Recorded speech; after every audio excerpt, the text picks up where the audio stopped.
In a moment we'll look at an internal challenge and an external challenge, but we'll just remind ourselves of the curse model first. We challenge what is unacceptable, and that will be language or behaviour. We explain the reasons why. You may well be looking at a breach of the code of conduct. It could be a breach of the criminal law. It may well be that a police officer or an external role actor is demonstrating poor role model for the community.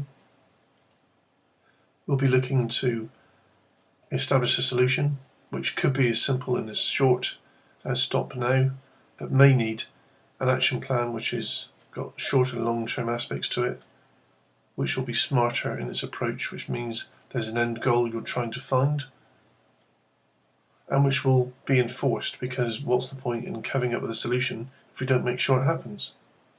So let's apply it in a couple of occasions. Oops. A response car driver has wandered into your office embarrassed because they have parked illegally on double yellow lines whilst they bought a newspaper. So that's not a good reason. The car park attendant has clamped them. How are we going to make that into a curse model challenge delivery? I need to challenge the fact that you've parked on double yellow lines for no good reason. It's unacceptable behaviour on your part to park illegally for no good reason. It's unprofessional. It prevents the police service in a very bad light. This will not increase confidence in local policing. It will suggest to the public, as it does to me, on first sight, that you must be a lazy individual who has little regard for obeying the law. We should be role models for the community. Does this mean that you as an officer are unreliable generally? Certainly, the organisation has been brought into disrepute, and therefore you have followed a breach of the code of conduct. Where you are parked is on yellow lines. There must be a reason for that, which means that it may well be that you've inconvenienced the public in some way.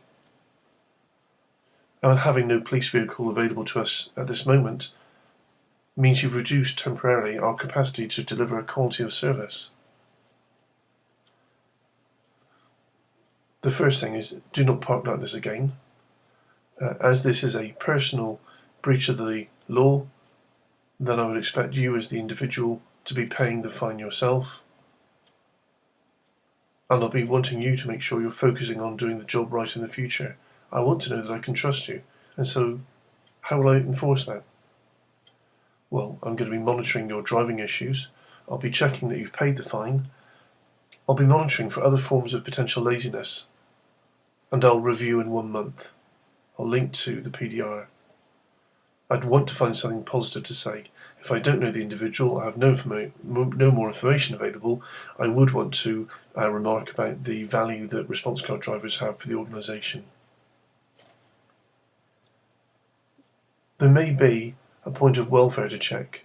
If someone is behaving in a way that's not appropriate, it may be there's a reason for it. Have they got a problem? Is there a welfare issue? It would be important to check for that at the commencement of the challenge in those circumstances. Scenario 2. A counsellor is livid that he was not invited to attend a neighbourhood meeting to discuss antisocial behaviour. He shouted rudely at the PCSO, who had rung up the counsellor, to apologise for this omission. How are you going to manage that issue?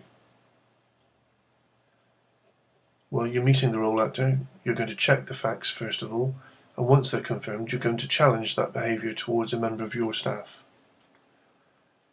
It's unacceptable language to shout rudely at a colleague and a partner. The reasons why is that it represents the counsellor in a very unprofessional light. It's certainly unproductive to future partnership working.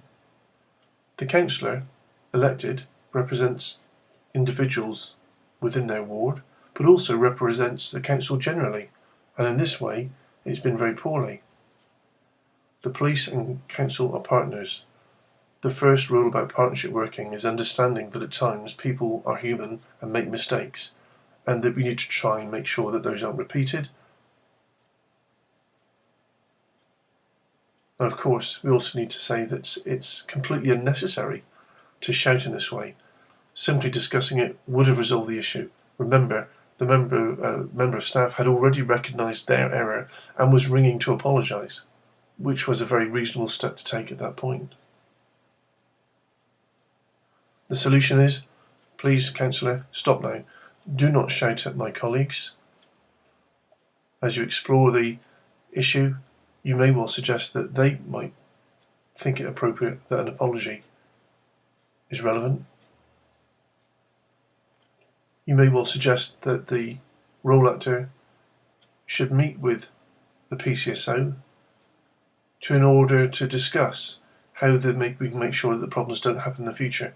And there's a role for the candidate here to facilitate that meeting. And also, clearly, this has happened because something went wrong in setting up a meeting. There are going to be future meetings. The candidate should now take responsibility for the next meeting to ensure that things are going to go right, and that actually the relationship between the role actor and the colleague who's been shouted at can be put right. Now, clearly, enforcement with external role actors is not simple. However, clearly you would monitor. There has to be some edge to this, although it's going to be delicate because you're in the business of building partnership relations and making things work together. On your first occasion, you're not going to want to alienate working with an important member of the community and an important partner. However, our organisation and standards are there to be upheld, and so it would be necessary to say that if the councillor was to continue to behave in that way, then it may prove difficult to work with that person. And also, as a representative of the council, it might prove necessary to make reference to the council leadership itself about the behaviour should it go on. Just as in the first scenario, find something positive to say afterwards. It will be there. If you haven't got anything in the actual story so far, then draw back on councillors. Councillors are volunteers who give up their time to help fellow residents in their area and to make the area safer. So you can always draw back on the generic goodness in any role, but hopefully you've also got something to work with from the storyline. And that's the conclusion of our look at curse. We challenge the unacceptable language of behaviour, giving the reasons why, finding a solution, and then enforcing it in a positive way that still values the person that you're working with. If you remember, or if you have been a parent, then at this point you can look and say, we don't say children are bad, we say sometimes that the things that they have done are bad.